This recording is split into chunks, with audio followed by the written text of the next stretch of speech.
Welcome back. Today I have a treat for you. I am so excited. I just finished modeling and printing and designing this modular thumbstick extension system for people, gamers, who have physical disabilities. This is a system that allows you to extend the thumbstick of your game controller with all kinds of different attachments that do different things. And the fact that it's modular means that you can design different stuff to go on top of it to help different people.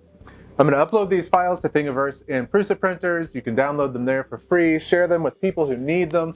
But for you, today I'm going to show you how I design and print threads that actually work and screw into each other and all of that fun stuff. Now, I only know how to do this in Fusion 360, so that's what I'm going to show you.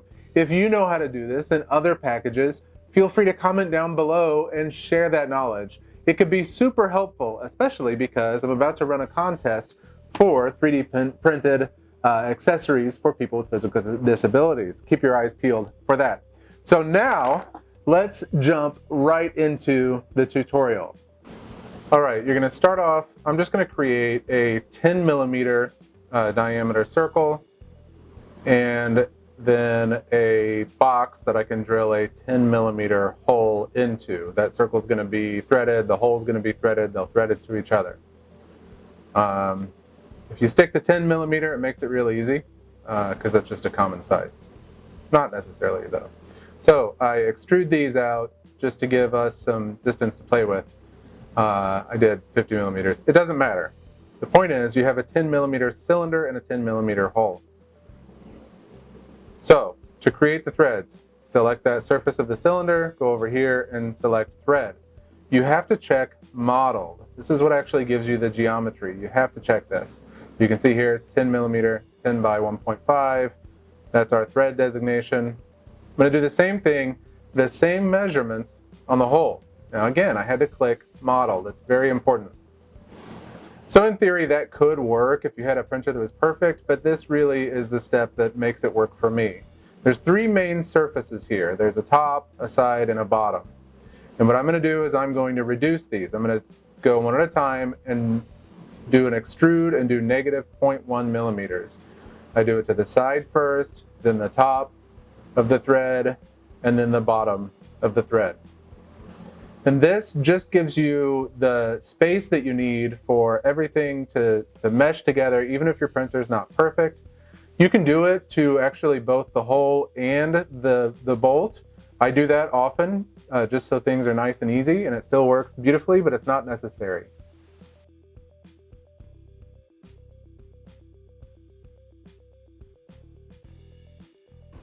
So that's it.